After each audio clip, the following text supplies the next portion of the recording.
भांडण सुरू झालं आणि भांडण सुरू झालं सुरुवातीला महिला पुरुष येत नाही कीर्तनाला लवकर पण भांडण सुरू झालं बोलवायची गरज महाराज का ठिकाणी भांडण सुरू झालं आणि चांगलं भांडण सुरू झालं शेलके सेवा सुरू झाल्या एक बाई भाकरी करू आली तिने ती भाकर हातावर एक तयावर आणि एक हातावर पळत आणताय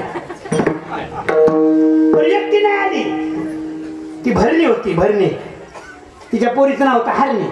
हिनं हरणीला उचलून शिक्यावर ठेवलं भरणीला कडला घेतलंय आणि बघ हरणे लोक लागले हसायला तू का म्हणे हसायचं भरणी वेगळी हरणी हे फक्त लक्षात ठेवायला भांडण सुरू झालं आल्याच्या नंतर एक महात्मा होता तो चालला होता सगळे समजावते पण हे म्हणे माझा ती म्हणे माझा माझ्या दादा ते माझा ती म्हणे माझा हक्क जास्त आहे झालं भांडण विकोपाला महाराज ते कोण्यात आला आणि महाराजही वळला म्हणे काय चाललंय दिवाळीचा दिवस असं का भांडण करतात आणि महाराज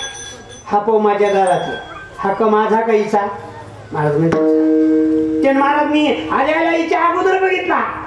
मग बघण्याला ते जास्त हक्क काहीच्या दारात म्हणून हक्क तुझे खरे माझे दोन शब्द आहे का काय खरं सांगू नये हा पाऊ तुझाही नाही आणि हा पाऊ तुझाही नाही कोणाचा आहे म्हशीचा आहे पाऊ कोणाचा आहे कार्यकर्ते मग म्हशीच्या पोवासाठी भांडण करणाऱ्या शहाण्या का वेड्या येड्या आणि महाराजांनी सांगितलं तुमचा जर असता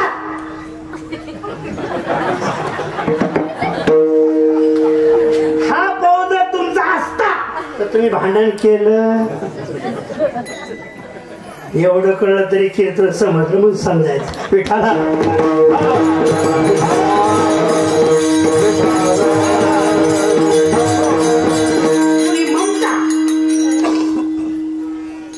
अशा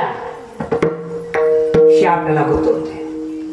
तीर्थयात्रेला गेल्यावर काय ते आपलं घर सुटते गाव सुटते व्याप सुटतो सगळं बाजूला पडते आणि त्या तीर्थयात्रेत माणूस रमवान होतो लोभ ममता दौडू आशा उदर व्यथेचा थोडासा न करू आणि कसायाचा वासुदेवा वाचू हे वासुदेव आंधळे पांगळे मुके बैरे नीट समजावून घ्या संताला शरण गेल्याशिवाय नाही बरं नाही देव सुद्धा अहंकारी जेव्हा मला जर शरण आला तरच तुला मी तारणार पण मला शरण आला नाही तर तू वावणार जो होय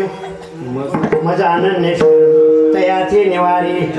या लागे शरणांगता शरण्य मीच एकू मग काय करा काय न वाचे न मनानं त्या भगवंताला सर्व शरण द्या आणि त्यांचं नामस्मरण करा घरी आपल्या आलं तर म्हणत नाही पण संत आले